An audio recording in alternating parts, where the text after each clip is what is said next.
Assalamualaikum warahmatullahi taala wabarakatuh.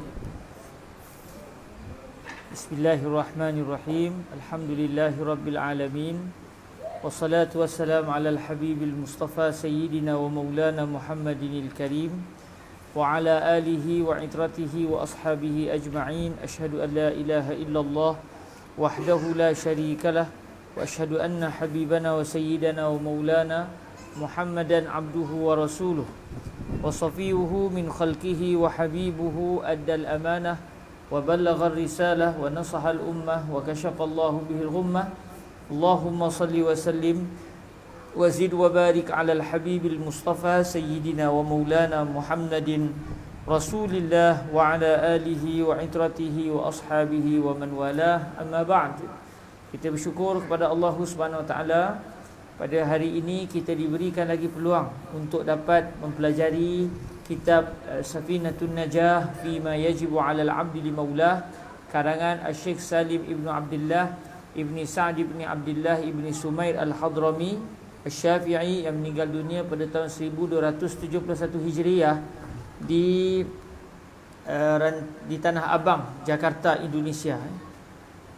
Yang mana beliau ini asalnya orang Hadramaut, orang Arab Hadramaut, dan akhirnya di akhir hayat beliau bermusafir ke Indonesia dan beliau telah menyampaikan ilmu Islam di sana, dan akhirnya beliau meninggal dunia pada tahun 1271 Hijriah, iaitu sekitar tahun 1854 ke 1855 Masihi, ya. Sebab kalau kita tengok dari segi kalender, tahun 1271 tu kalau ikut kalender Masihi ada 2 tahun lah, 1854 ataupun 1855.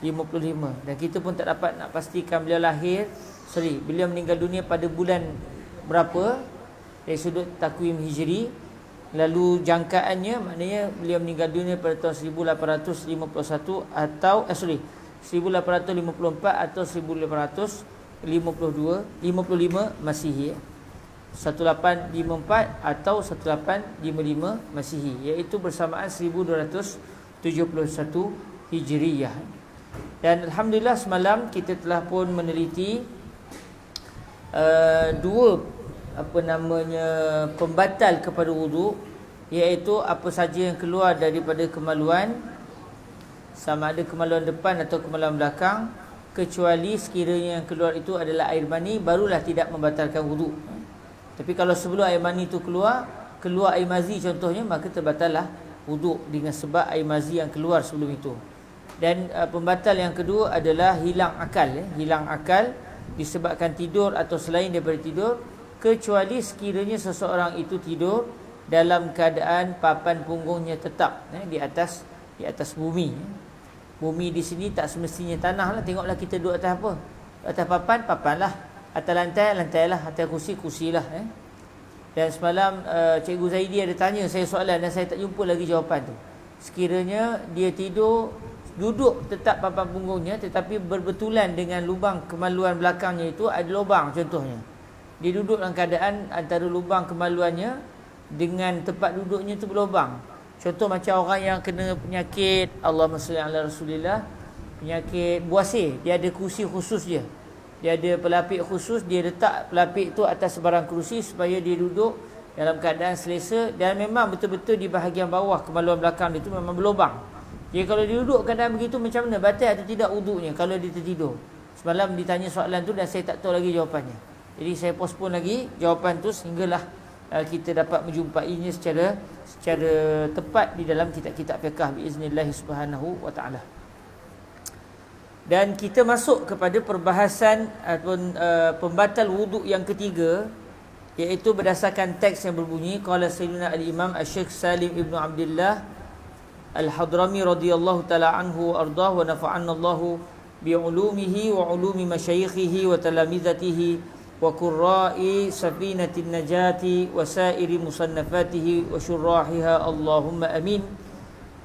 Qala rahimahullahu subhanahu wa ta'ala, al-thalith iltiqa'u basharatai rajulin wa imra'atin kabiraini ajnabiyyaini min ghairi ha'il Ar-rabi' massu qubulil adamiyyi aw halqati duburihi bi batnir rahati aw butunil asabi'.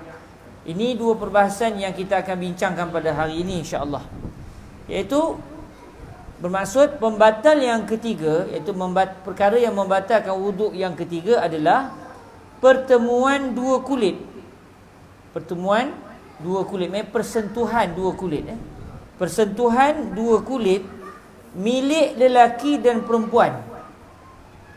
Milik lelaki dan perempuan, bertemu persentuhan di antara lelaki dengan perempuan. Maknanya kalau orang perempuan bersentuh dengan orang perempuan atau orang lelaki bersentuh dengan orang lelaki, maka ketika itu tidak batal wuduknya.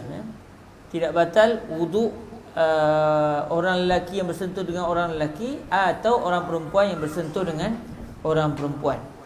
Pembatalan wuduk disebabkan sentuhan kulit ini hanya berlaku apabila persentuhan itu di antara lelaki dengan perempuan.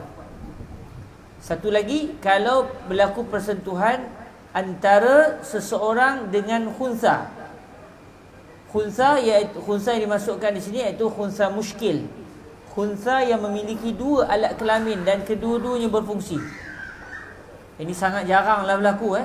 Biasanya kalau kita tengok orang yang dia katakan ditakdirkan dapat anak khunsa ni, dia akan cek dengan doktor. Doktor akan tengok di mana hormon yang paling kuat. Katakan hormon yang kuat adalah hormon lelaki, maka alat kemaluan perempuan itu akan dibuang daripada kecil lagi.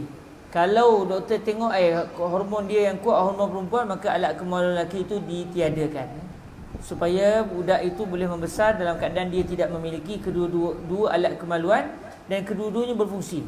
Tapi kalau satu saja berfungsi, satu lagi tak berfungsi, maknanya dia jantinanya mengikut alat kemaluan yang berfungsi tersebut. Maksud dua alat kemaluan berfungsi maknanya sebagai contoh, sekali dia kencing ikut kemaluan lelaki, tak lama kata lepas tu dia kencing ikut kemaluan perempuan pula.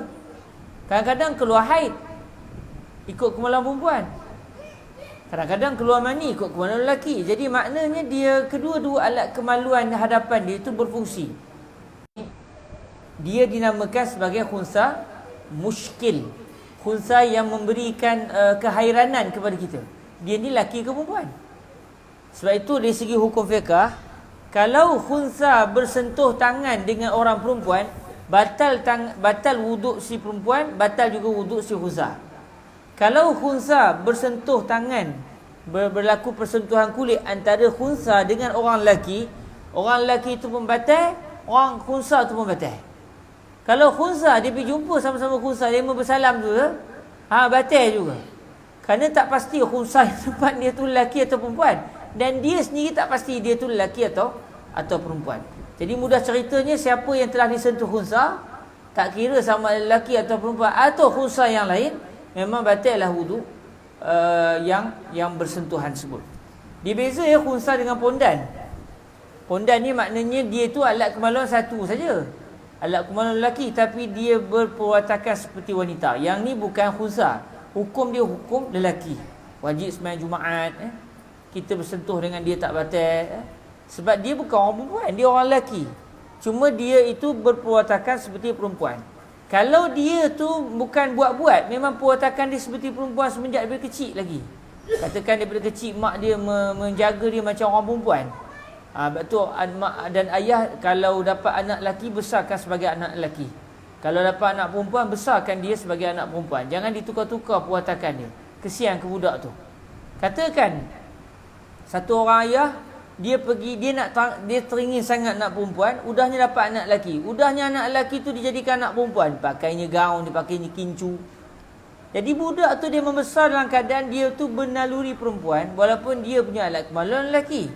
Maka apabila budak ni besar, dia kena berubah, dia kena usaha untuk berubah. Tapi memang agak sukar sebenarnya, sebab daripada kecil dia sudah terbiasa dengan kehidupan seperti seorang perempuan. Jadi kalau dia tu memang dah berusaha tapi tak mau juga berubah, maka dia tidaklah berdosa kepada Allah Subhanahu Wa Taala. Sebab berperwatakan dengan jantina yang berlainan ni adalah dosa besar, dilaknat oleh Allah Subhanahu Wa Taala. Jadi sebab tu orang lelaki yang saya saja nak jadi orang perempuan yang berwatakan macam orang lelaki, sebenarnya dia telah melakukan satu dosa yang besar sebenarnya, kerana dia menyerupai jantina yang berlainan dengan dirinya. Tapi katakan dia dah berusaha, tapi terasa juga kelembutan dia tu. Saya ada seorang kawan meninggal dah di Mesir. Dia ni bukanlah perwatakan seperti orang perempuan, tapi kita kata dia ni sopan. Dia orang lelaki biasanya tak apa nak sopan sangat. Dia ni sopan. Rumahnya cantik, kemasnya elok, cakapnya sopan, pakai bajunya pun sopan. Dia tak macam orang lelaki yang masuk kebun tak. Dia macam nak ke perempuan sikit. Tapi dia bukanlah cakap dengan tangan melentuk-lentuk, tidak. Dia cakap macam orang lelaki. Tapi kita tahulah dia tu memang nalurinya macam nak ke situ. Jadi dia ni tidaklah, pertama dia bukan khunsa, yang kedua kalau dia berusaha untuk berubah, dia tidaklah berdosa walaupun sukar untuk berubah pada peringkat awal biasanya. Tapi kalau saja-saja orang lelaki tiba-tiba nak jadi nak jadi lembut begitu, maka dia telah melakukan satu perbuatan yang haram di sisi syarak. Dia kena berusaha untuk berubah sebenarnya. Jadi balik kepada perbahasan kita, pembatal yang ketiga, pembatal wuduk yang ketiga adalah pertemuan dua kulit milik lelaki dan perempuan yang kedua-duanya adalah dewasa. Maknanya di sini sebut tentang persentuhan lelaki dan perempuan. Sebab itu yang biasanya persentuhan di antara lelaki dengan khunsa ni jarang-jarang kita pun tak tahu siapa yang khunsa. Kita pun tak tahu siapa yang khunsa, tapi maknanya rata-ratanya kita jumpa orang lelaki atau orang perempuan. Kalau dia dakwa dia khunsa, maknanya dia doktor kena check betul memang dia ada dua alat kemaluan yang kedua-duanya berfungsi ataupun tidak. Kalau dia memang ada dua alat kemaluan yang kedua-duanya berfungsi, maka hukumnya dia adalah seorang khunsa. Dia tak boleh sentuh siapa-siapa. Dia hanya boleh sentuh keluarga dia saja. Dia sentuh keluarga dia, tak apa. Tapi dia sentuh orang bukan keluarga dia, tak kira lelaki, tak kira perempuan, tak kira khunsa yang lain, batallah wuduk yang bersentuh dan yang disentuh. Cuma kalau lelaki dan perempuan, hendaklah kedua-duanya adalah dewasa. Sama juga dengan khunsa tadi. Kalau khunsa tu kecil lagi, kita bersentuh dengan dia tak ada masalah. Tapi kalau dia sudah dewasa, maksud dewasa sini bukan maksud yang telah baligh. Maksud dewasa sini badan dia tu dah badan orang dewasa. Maknanya orang dah mula tertarik. Pasangan berlainan jantina sudah mula tertarik kepada seseorang itu, walaupun dia belum baligh, tapi badan dia sudah menampakkan ciri-ciri dia punya, orang kata apa, kalau macam orang perempuan tu dah ada ciri-ciri macam orang perempuan, walaupun dia belum baligh. Tetapi apabila usia seperti itu biasanya orang mula tertarik, maka kalau kita bersentuh dengan kanak-kanak ini, contoh lelaki pergi sentuh kanak-kanak perempuan ini, maka batallah wuduk yang bersentuh dengan yang disentuh. Walaupun di sini disebut dewasa, cuma maksud dewasa di sini iaitu yang sudah mempunyai ciri-ciri dewasa, walaupun dia itu sendiri mungkin belum baligh lagi. Tapi kalau dah baligh, memang jelas-jelaslah berlaku pembatalan wuduk kalau berlaku persentuhan kulit antara dua jantina yang berbeza. Kemudian disebut juga di sini yang kedua-duanya bukan mahram. Syarat berlaku persentuhan yang membatalkan wuduk adalah sekiranya kedua-dua mereka itu adalah bukan mahram. Apa contohnya? Contoh suami dengan isteri. Suami dengan isteri bukan mahram. Mahram bermaksud orang yang berlainan jantina dengan kita, yang tidak boleh kita kahwini dengannya selama-lamanya. Sebab ada juga bukan mahram tapi kita tak boleh kahwin dengan dia. Contoh adik ipar kita.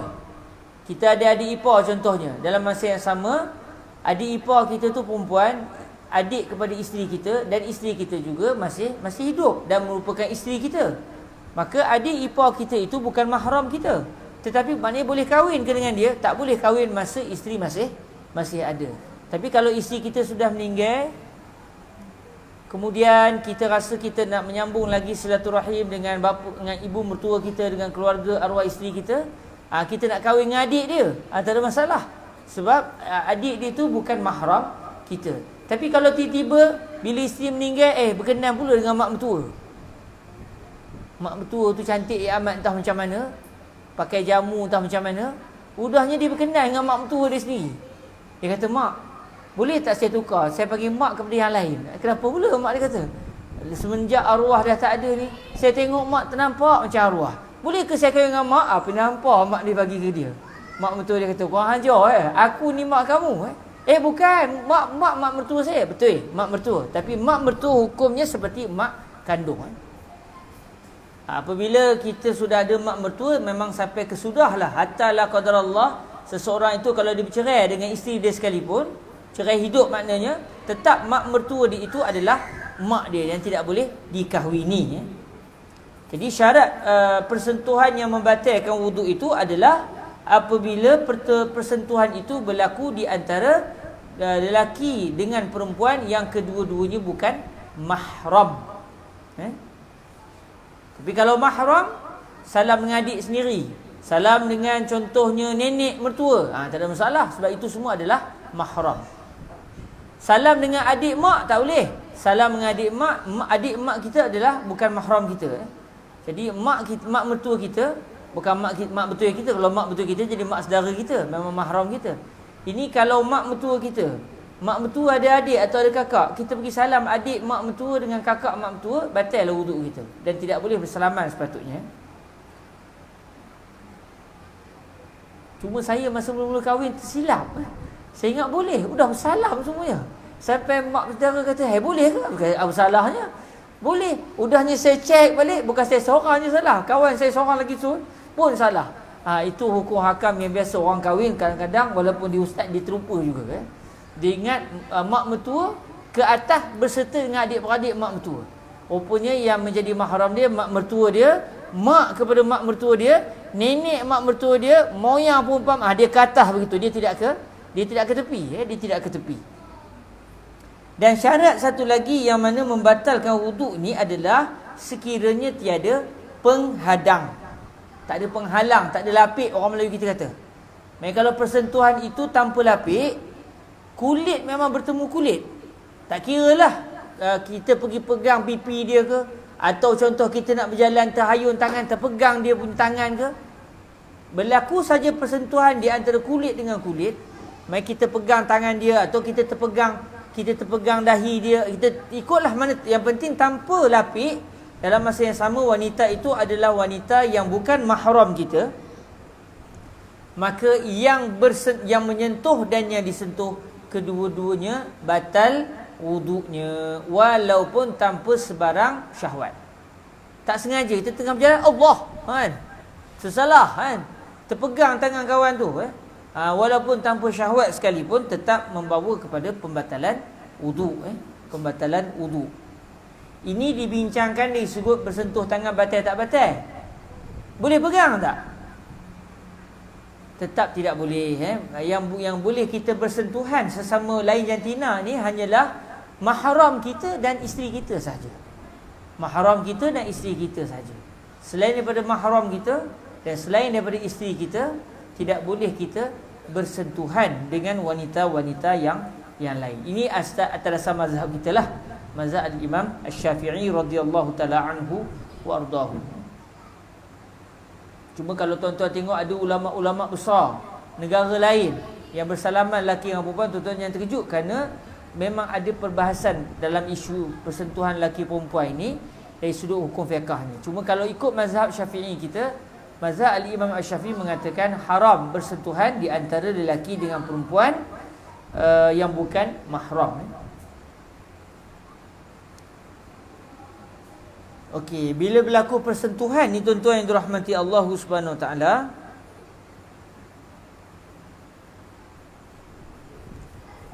maknanya kalau contoh saya katakan isteri saya tengah tidur, ni contoh kita tak buat tapi katakan isteri tengah tidur, tengah-tengah mulutnya, saya pergi pegang gigi dia. Saya ada wuduk, pergi pegang gigi isteri saya, batal tak batal wuduk saya? Tak batal. Sebab gigi bukan kulit. Gigi bukan kulit, bukan daging. Saya pergi pegang rambut isteri saya contoh, tapi saya pegang tu semata-mata atas rambut, saya tak menekan sampai terkena kepala rambut, kepala kulit kepala. Saya hanya pegang rambut semata-mata. Batal atau tak batal? Tak batal juga. Sebab dia itu adalah bukan kulit. Saya pergi pegang kuku isteri saya, tapi saya pegang betul-betul pastikan saya hanya pegang kuku je. Ni kuku, saya pergi pegang. Tak ada roja kan? Ni semua cerita tak ada roja ni. Tapi kalau orang tanya, saya ni ustaz ada satu kegemaran, lepas wudu ni saya suka pegang kuku isteri. Batal tak batal? Tak batal. Jawapannya tidak. Tidak batal wudu Pegang bibir isteri. Pegang bibir isteri macam mana? Batal, sebab bibir isteri termasuk dengan dalam kategori kulit Tapi tak ada kulit pun. Ya ke kan? Tetap dianggap sebagai termasuk dalam kawasan yang berdaging Jadi maknanya kalau contoh tangan isteri kita tu ada kematu, kita pergi pegang kematu dia pun batal juga. Maknanya kalau kita pegang gigi tak batal. La qadarallah, kalau contoh seseorang itu dia katakan patah kaki, terkeluar tulang, tersembur tulang, isteri pergi pegang tulang kaki suaminya, maka tidak batal wudu Tapi marahlah suami, dah lah aku patah kaki yang kamu nak megang tulang, kenapa? Kan banyak cerita Jadi dari segi hukumnya bersentuhan tulang tidak membatalkan wudu Tapi mungkin haram. Mungkin haram. Ada satu orang budak perempuan tengah tidur, dia bukan saudara kita pun. Kita pergi pegang gigi dia Dia pun terkejut, terganggar dia kan. Kenapa orang ni pegang gigi saya? Terkejut kawan tu Shock dia. Bukan shock, dia terkejut tak? Batal ke wudu? Tak batal. Berdosa ke? Berdosa. Pergi pegang gigi orang kenapa? Bukan kamu punya mahram yang nak pegang gigi orang Tapi kalau pegang gigi kawan boleh pegang gigi kawan Tapi kalau kawan tu gigit tangan dia, itu saya tak bertanggungjawab Okey, itu adalah pembatal yang ketiga, iaitu pertemuan dua kulit milik lelaki dan perempuan yang kedua-duanya adalah dewasa. Dewasa dengan maksud sudah mempunyai ciri-ciri jantina, dan dalam masa yang sama kedua-dua mereka itu bukan mahram. Dalam masa yang sama juga tanpa sebarang pelapik. Tapi kalau berlapik, contoh orang tu dia pakai sarung tangan, kita pergi bersalam dengan dia, hukum bersalam tu satu perbahasan lain. Kalau bukan mahram kita, bersalam dengan dia dan dia bukan isteri kita, walaupun berlapik tetap haram. Walaupun tak ada syahwat pun, kalau ikut mazhab Imam Asy-Syafi'i, walaupun tanpa syahwat ia adalah haram Tapi satu orang dia pergi buat, batal ke wuduknya? Jawapannya tidak batal. Tapi saya terasa ustaz, terasa lain macam. Walau terasa lain macam tetap tidak batal wuduk kerana ada pelapik di antara dua kulit tersebut. Cuma haram lah. Haram tak haram. Cuma adakah ia membatalkan wuduk? Jawapannya tidak. Walaupun pelapik itu adalah jarang kain dia. Sampai kita boleh nampak tangan kawan tu, kita bersalam tapi dia pakai sarung tangan yang begitu jarang. Tapi still maknanya masih lagi berlapik. Maknanya ketika itu tidak batal wuduk yang bersentuh dan juga yang disentuh. Itu adalah pembatal ketiga yang didatangkan di sini Pembatal yang keempat adalah sentuhan terhadap kubul. Kubul maknanya kemaluan hadapan Pembatal yang keempat adalah sentuhan terhadap kubul kepunyaan seorang manusia.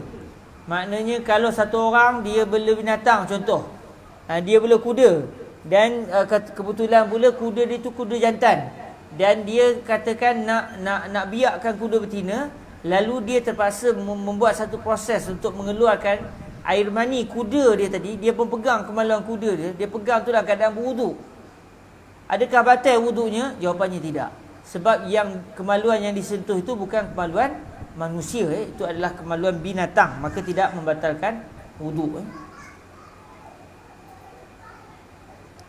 Jadi yang membatalkan wuduk adalah sentuhan seseorang manusia terhadap kubul kepunyaan seorang manusia. Sama ada manusia itu dia sendiri atau orang lain. Dia pegang kemaluan dia contoh. Atau seorang doktor, dia memang dia terpaksa mengubati, lalu terpaksa memegang kemaluan seseorang, sama ada kemaluan lelaki atau perempuan.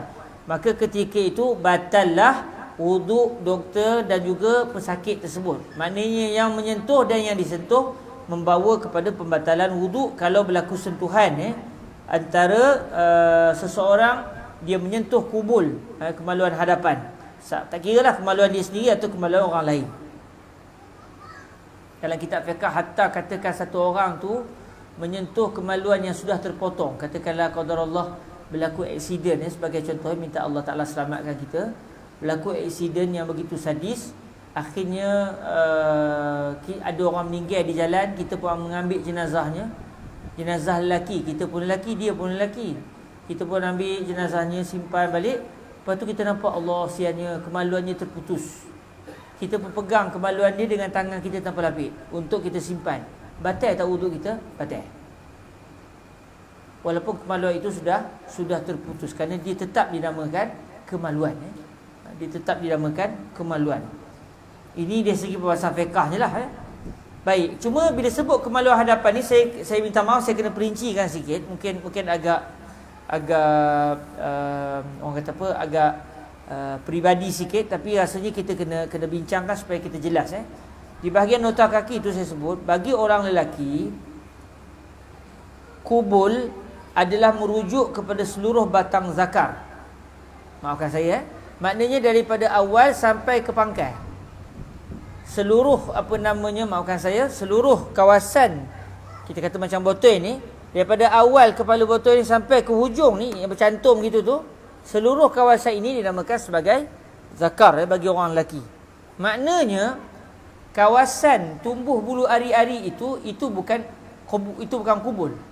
Kalau dia pegang kawasan bulu ari-ari dia, itu bukan kubul. Kubul hanya merujuk daripada awal pangkal itu, daripada awal kepala sehinggalah sampai ke pangkal tu. Itu dinamakan sebagai kubul. Maknanya itu sahaja. Sebab saya sebut begini kenapa? Dulu saya ingat lagi masa sekolah, ada sedikit kesilapan yang diterangkan kepada kami. Kubul merujuk hanya pada kepala kemaluan sahaja. Selepas kepala kemaluan itu sampai ke pangkal, itu tak dinamakan sebagai kemaluan. Rupanya bila kita rujuk balik, sebenarnya itu adalah satu kefahaman yang salah. Yang betulnya seluruh kawasan itu, macam batang macam botol ini, daripada penutupnya, daripada awalnya sampai kepada ujungnya ni, semuanya itu dinamakan sebagai kemaluan. Itu merujuk kepada orang lelaki lah.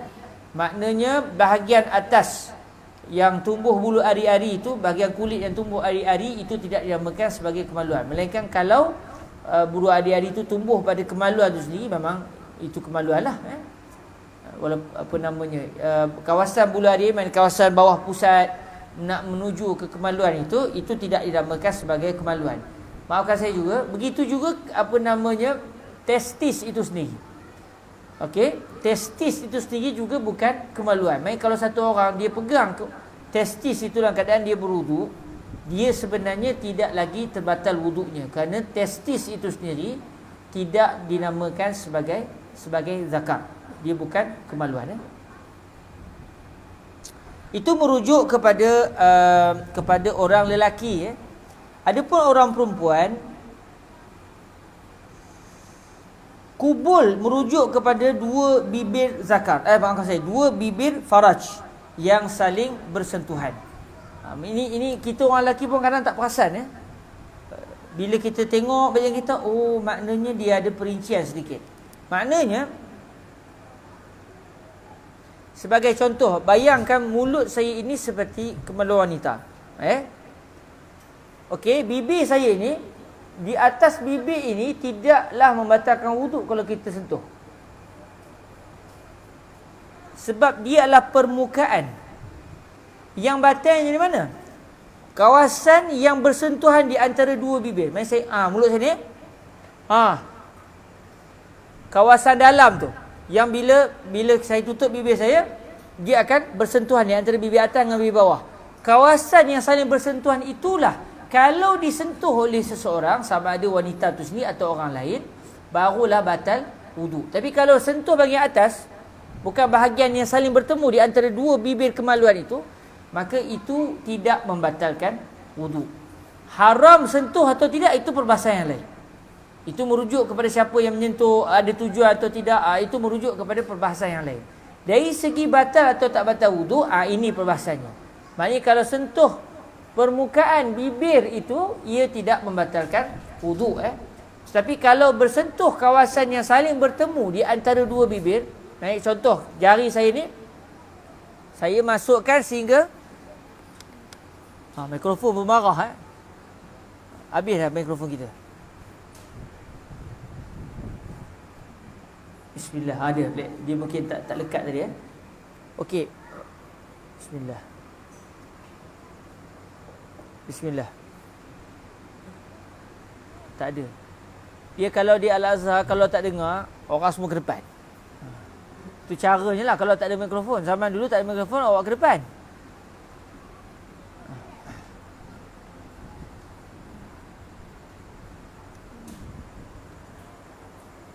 Bismillah, bismillah, bismillah. Kejap ada, kejap tak ada ni. Kau mak bateri ya.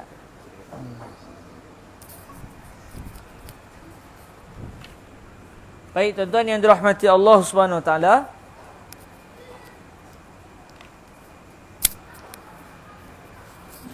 Maknanya kita pegang, tak dengar. Maknanya tuan-tuan yang dirahmati Allah Subhanahu Wa Taala, kalau kalau seseorang itu dia telah menyentuh sehingga menyentuh kawasan yang saling bertemu di antara dua bibir kemaluan wanita, barulah ketika itu batal wudu. Cuma di sini ada saya tak sebut satu lagi ya. Iaitu dalam kitab yang lain, selain daripada perkara yang membatalkan wudu itu adalah berlaku persentuhan di kawasan pertemuan dua bibir itu. Alhamdulillah. Terima kasih. Antara kawasan kemaluan wanita yang kalau disentuh juga membatalkan wudu, iaitu kawasan yang kawasan khatan itu. Orang perempuan dia ada kawasan yang akan dikhatankan masa dia kecil dahulu. Kalau menyentuh kawasan daging yang akan dikhatankan masa dia kecil itu, maknanya kita sentuh daging itu, atau wanita itu sendiri sentuh daging yang ada di kemaluan dia itu, barulah membawa juga kepada pembatalan wudu. Baik, kalau dia sentuh bukan pada daging yang dikhatankan itu dan bukan pada pertemuan di antara dua bibir kemaluannya, maka ia tidak membawa kepada pembatalan wudu. Kalau orang lelaki pula, seluruh kawasan kemaluan dia itu, seluruh zakarnya itu adalah kalau disentuh membawa kepada pembatalan wudu. Okey, disebut tadi pembatalan yang keempat adalah sentuhan terhadap kubul kepunyaan seorang manusia atau halqah duburnya. Halqah ni, apa dia halqah? Orang Melayu kata ada halaqah. Halaqah ni bulatan. Halqah dubur ni iaitu kawasan yang saling bertemu pada bulatan dubur itu. Okey, kita bayangkan dubur itu macam ini, tangan ni katakan, tangan ni katakan dia saling bertemu begitu lubang yang najis keluar daripada situ. Mai lubang dubur kita itu, maafkan saya agak-agak terperinci sikit dibincangkan. Katakan jari yang saya bengkokkan ini adalah seperti lubang lubang kemaluan. Kawasan yang membatalkan wudu iaitu pertemuan di antara lingkaran itu. Pertemuan lingkaran itulah yang membatalkan wudu. Maknanya kalau satu orang dia pergi letak tangan di atas ni, di atas permukaan dubur lubang itu, masih belum lagi membatalkan wudu. Kalau dia pegang macam itu tidak batal wudu. Tapi kalau dia pergi masukkan jari dia contoh sehingga menyentuh kawasan yang saling bertemu di antara lingkaran dubur itu, barulah membatalkan wudu. Maknanya punggung kita, simakkan saya, dua punggung kita itu tidak membatalkan wudu. Kita terpegang punggung kita, itu tidak membatalkan wudu. Hatta kalau kita pergi sentuh permukaan lingkaran dubur itu sendiri belum lagi membatalkan wudu. Pembatalan wudu hanya sekiranya disentuh kawasan yang saling bertemu di antara lingkaran itu. Yang kita, maknanya istilahnya kena masukkan tangan ke dalam tu, barulah batal wudu. Sekadar menyentuh di permukaan itu belum lagi membatalkan wudu. Itu maksud halqah duburnya. Saya buat di nota kaki itu, iaitu bahagian lingkaran lubang dubur yang saling bersentuhan antara satu sama lain. Dengan menggunakan perut tapak tangan atau perut-perut bagi jari jemari. Bila menyentuh kemaluan, Sentuhan kemaluan yang membatalkan wuduk hanyalah sekiranya sentuhan itu menggunakan perut ibu jari. Apa dia perut ibu jari? Ni. Dia panggil butun al-asabi'. Orang Melayu kita, kalau kita lama kata perut ibu jari. Ni ibu jari kita. Ni ibu jari. Semua kawasan ibu jari yang tidak nampak sekiranya kita menekapkan dua tangan kita begini. Bila kita lekatkan tangan dua begini, kawasan yang tidak nampak itu dinamakan sebagai butun al-asabi'. Kawasan yang terselindung sekiranya dilekatkan dua jari begitu. Kita buat tangan kita begitu, kawasan yang tertutup itu dinamakan sebagai butun al-asabi', perut ibu jari. Manakala perut tapak tangan pula yang ni. Yang ni. Maknanya kita nak panggil apa Melayu ni? Perut tapak tangan lah kita kata ya. Ini kawasan bulatan ini iaitu kawasan tapak tangan yang tak termasuk jari jemari. Kawasan bulat ini yang biasanya ada garis-garis tu Biasanya ada nombor 18 ikut tulisan Arab. Saya ada 118 sini. Tangan saya ada 118 Sebelah sini 81. Sebelah ni 118. Kenapa dia terlebih saya pun tak tahu Ada satu garisan 118. Setengah orang di jari dia straight garisan itu. Orang kata tu kalau lempang orang tu sakit tu Tapi melempang ni haram hukumnya Hatta melempang anak murid, melempang siapa pun tak boleh Dari segi hukumnya tidak benar. Tidak dibenarkan. Hatta kalau nak jatuhkan hukuman, muka tidak boleh ditampar. Kerana muka ini adalah kemuliaan seseorang manusia. Maka diharamkan kita menjatuhkan maruah seseorang dengan menampar wajahnya. Jadi kalaulah kita menyentuh menggunakan jari, bahagian perut jari ni, atau kita menyentuh menggunakan tapak tangan kita ni, kita panggil sebagai perut perut tapak tangan. Kita menyentuh begitu atau menyentuh begitu, maka batallah wuduk. Maksudnya kalau kita sentuh ikut hujung ibu jari, okey? Sebab kalau kita buat tangan begini, kawasan yang akan nampak adalah kawasan hujung ibu jari tu. Begitu juga kawasan yang di antara dua jari. Kalau kita buat begini, kawasan yang nampak di antara dua ibu jari tu. Jadi kalau seseorang katakan dia memegang kemaluan dia dengan menggunakan hujung ibu jari. Katakan ni kemaluan dia pergi sentuh ikut hujung ibu jari dia. Okey? Tidak membatalkan wuduk. Kalau dia katakan ni kemaluan lelaki, dia pergi kepit kemaluan lelakinya dengan celah dua jari, juga tidak membatalkan wuduk. Dulu ada satu orang tanya saya soalan. Satu orang, dia qada hajat, dia buang air kecil. Setelah dia buang air kencing, dia kencing, dia telah menyepit kemaluannya menggunakan dua jari dia. Soalannya, batal tak batal wuduk? Pandai dia tanya soalan. Dia ingat kita tak perasan soalan sebelumnya. Dia kata sebab kita bincang bahawa kalau kita menyepit dua kemaluan itu tidak batal wuduk. Betul lah. Tapi soalan dia, seseorang telah qada hajat, kemudian dia telah menyepit kemaluan dia menggunakan dua ibu jarinya. Soalannya batal wuduk ke tidak? Dia nak suruh kita kata tak batal. Dia ingat kita tak perasan. Saya kata batal. Dia kata mana batal Ustaz? Sebab kita sepit antara dua ibu jari. Saya kata ya, memang tak batal dari sudut itu. Tapi masalah kawan tu dah kencing. Jadi telah keluar sesuatu daripada dua kemaluannya. Semenjak saya terkena tu, saya pun suka mengenakan orang juga. Ada juga yang tak perasan. Dia kata tak batal. Saya kata ya, tak batal. Habis dia kencing tak batal. Okey, jadi maknanya kalau seseorang itu tidaklah buang air kecil, tetapi dia menyentuh kemaluan dia, dia sepit menggunakan celah dua jari, tidak batal wuduknya. Tapi apa faedahnya? Itu soalannya. Apa tujuannya? Saya setakat ni tak jumpa lagi ada tujuan yang muktabar untuk dibuat perkara begitu. Kod doktor ya mungkin. Doktor dia nak cek, dia malas nak batalkan wuduk, dia sepit dengan jari dia. Itu saya tak tahu.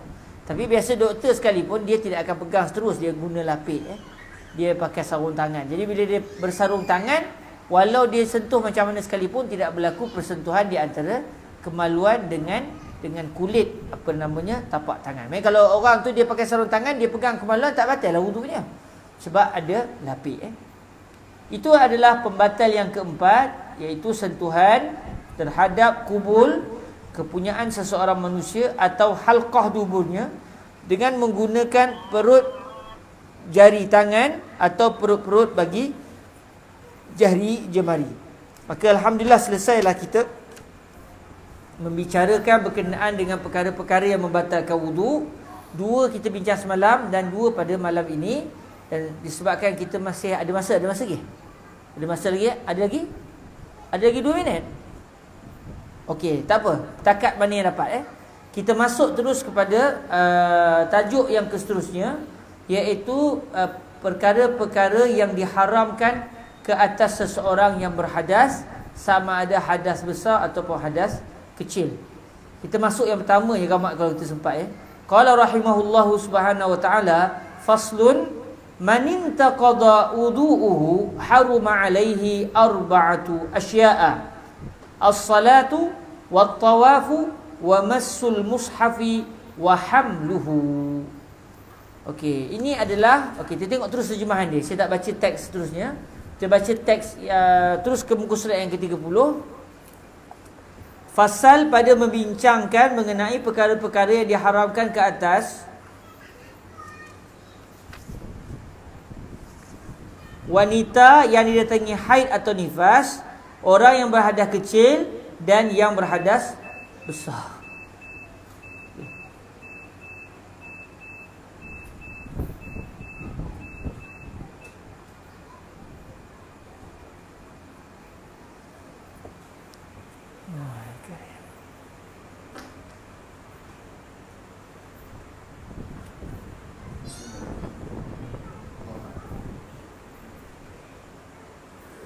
Allahu akbar, Allahu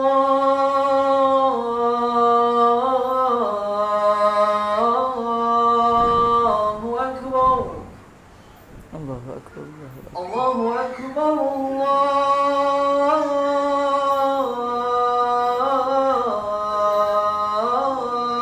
Allahu akbar. Asyhadu an la ilaha illallah.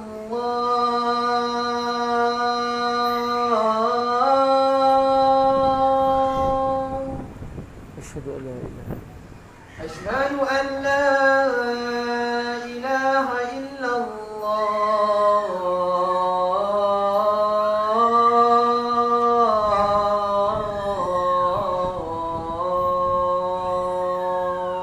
أن لا إله إلا الله. أشهد أن محمد رسول الله.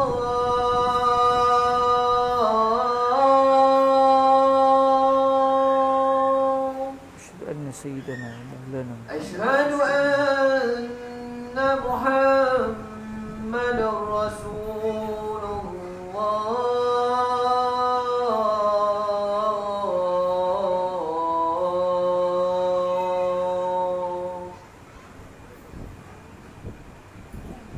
حي على الصلاة.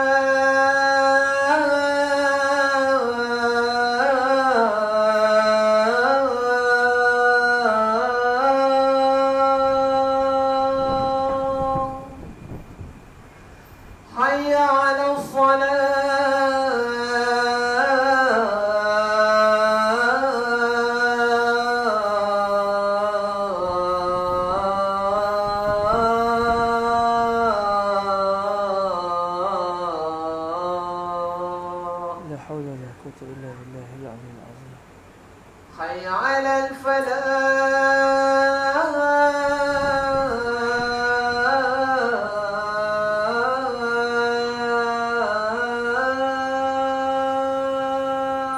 لا حول ولا قوة إلا بالله العظيم. حي على الفلاح.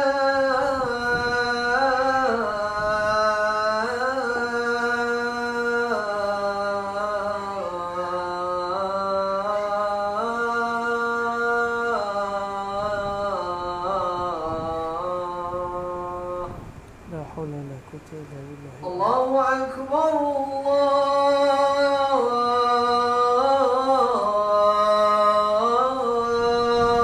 الله أكبر، الله أكبر، الله أكبر.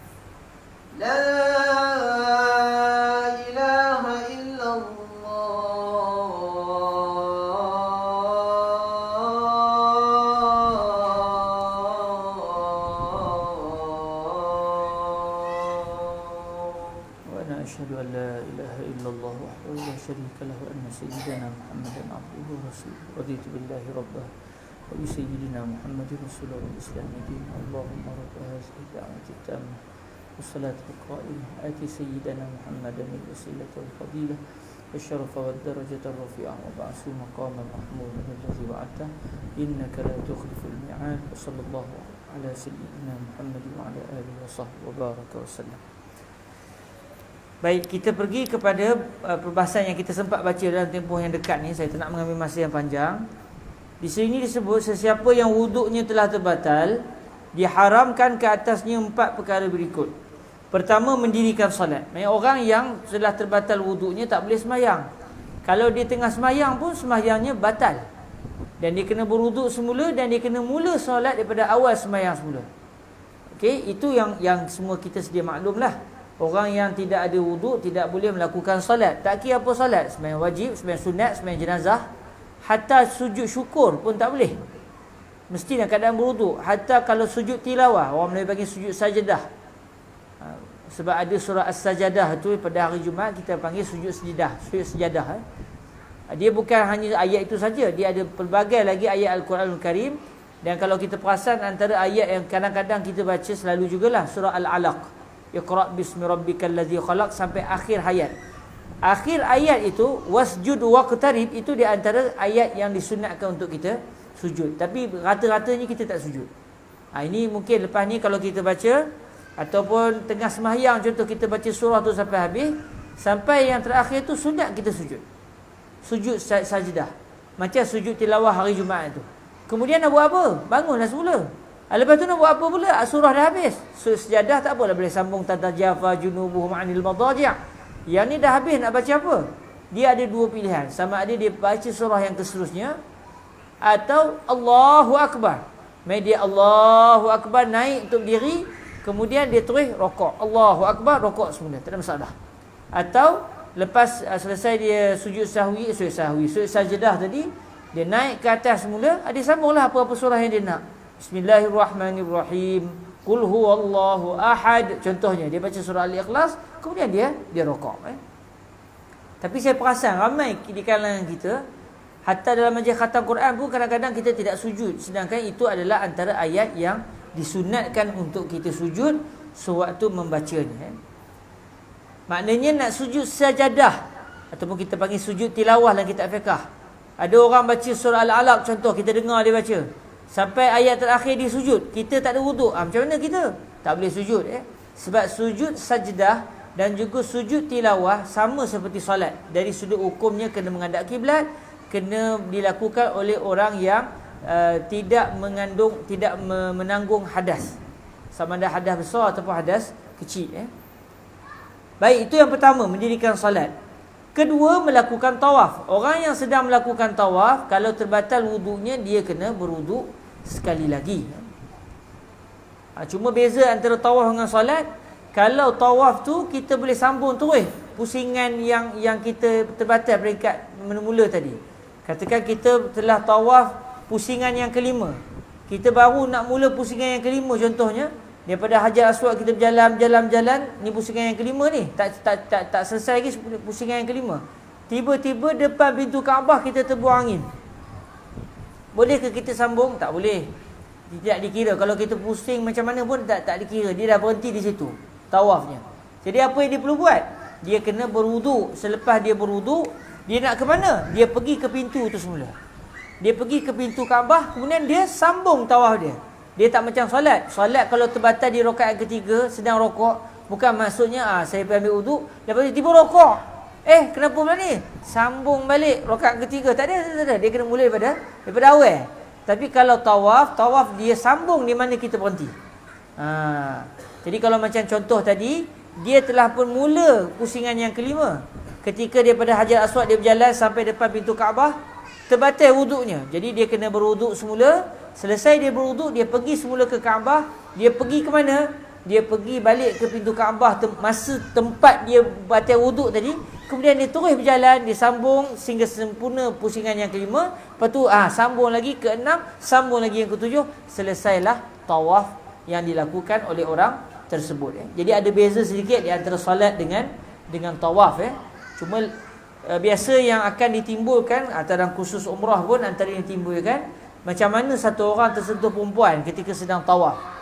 Ini yang selalu berlaku lah. Kalau terbuang angin tu, ialah kita akan berwuduk seperti biasa. Tapi bersentuh dengan orang perempuan ketika tawaf ni selalu berlaku. Dan zaman satu ketika dahulu, orang tawaf tidak seramai orang tawaf pada hari ni. Jadi berlaku persentuhan tu agak-agak jarang. Kita boleh jauh-jauh antara kita dengan orang perempuan kalau kita nampak ada orang perempuan tawaf. Tapi hari ni bila kita bertawaf, orangnya ramai. Kemudian kadang-kadang orang perempuan dia tak pakai stokin. Bila dia tak pakai stokin, kita berjalan, kaki dia di depan kita tersepak dia, tersentuh kaki dia. Kadang-kadang dia di belakang kita, udah dia nak berjalan, dia pula tersentuh kaki kita. Kita pula orang lelaki tak boleh pakai stokin ketika sedang berihram. Antara perkara yang tidak boleh dilakukan adalah memakai stokin. Bagi orang lelaki, orang perempuan tak ada masalah pakai stokin. Kadang-kadang persentuhan bukan dengan sebab apa? Dengan sebab masa kita bertawaf tu, tangan kita tersentuh tangan dia. Tengah-tengah berjalan, kita mengayun tangan tu, tiba-tiba tersentuh pula tangan wanita yang bukan mahram kita. Jadi kerap kali berlaku persentuhan tangan ataupun tersepak kaki sewaktu sedang tawaf. Kalau ikut mazhab kita, mazhab Imam Asy-Syafi'i, tawaf tu kena berhenti. Orang yang sedang tawaf tu kena berhenti, dia kena ambil wuduk, dia sambung semula. Tapi udahnya jadi susah ke dia? Sebab jadi kan baru 2-3 minit tersentuh balik. Kalau ramai lah. Kalau orang tak ramai, memang insya-Allah tak berlaku persentuhan. Tapi kalau ramai sangat dan tak ada pula bila waktu orang lelaki tawaf, bila waktu orang perempuan tawaf sekali. Jadi biasanya akan berlaku persentuhan. Jadi antara yang dicadangkan oleh para ulama kita ketika berwuduk, kita menyapu kepala seluruhnya. Kita tak berpegang dengan asal mazhab Imam Syafi'i, sebab asal Imam Syafi'i mengatakan tidak wajib sapu kepala seluruhnya, cuma disunatkan. Kita pegang pandangan Imam Malik yang mengatakan wajib sapu kepala seluruhnya, kerana Imam Malik mengatakan kalau tersentuh lelaki perempuan tanpa lapik dalam keadaan tidak bersyahwat, tidak batal wuduk. Jadi pandangan ini sangat sesuai untuk diamalkan ketika kita bertawaf. Tapi tak wajib. Kalau kita rasa saya tak nak pegang pendapat Imam Malik, saya nak berpegang dengan ijtihad Imam Asy-Syafi'i, tak ada masalah. Cuma setiap kali tersentuh, dia pergilah ambil wuduk. Lepas tu sambung semula, batal semula, pergi lagi. Udahnya orang lain dah sampai ke sa'i yang dia duduk bertawaf lagi. Melainkan kalau dia memang tawaf jauh-jauh, dia nampak orang perempuan, dia lari. Dia tawaf juga tapi dia menjauhi orang perempuan. InsyaAllah yang ketika itu tidak berlaku persentuhan. Biasanya kita akan berlaku persentuhan sebab kita nak merapat dengan bangunan Kaabah. Sebab kita nak sentuh Hajar Aswad, kita nak sentuh Ar-Ruknul Yamani. Jadi ketika itulah biasanya akan berlaku persentuhan di antara lelaki dengan perempuan, khususnya terpijak kaki atau tersepak kaki. Jadi kalau kita berpegang dengan pendapat Imam Malik, sebab Imam Malik mewajibkan sapu kepala semuanya ketika berwuduk. Imam Syafi'i tak mewajibkan. Jadi Imam Malik mewajibkan, so kita menyapu kepala seluruhnya. Lalu kalau kita melakukan perkara demikian, bila kita bertawaf, kalau tersentuh lelaki perempuan, maknanya orang yang disentuh atau yang tersentuh itu, atau yang menyentuh itu, boleh meneruskan tawaf dengan berpegang bahawa di sisi Imam Malik, kalau tidak berlaku syahwat, tidak membatalkan wuduk.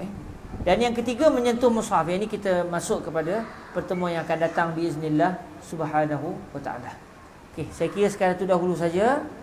Dan saya tengok tuan-tuan pun tak ada yang angkat tangan, memang tak ada soalan. Sebab pembahasan kita hari ini jelas, benda yang memang kita alami.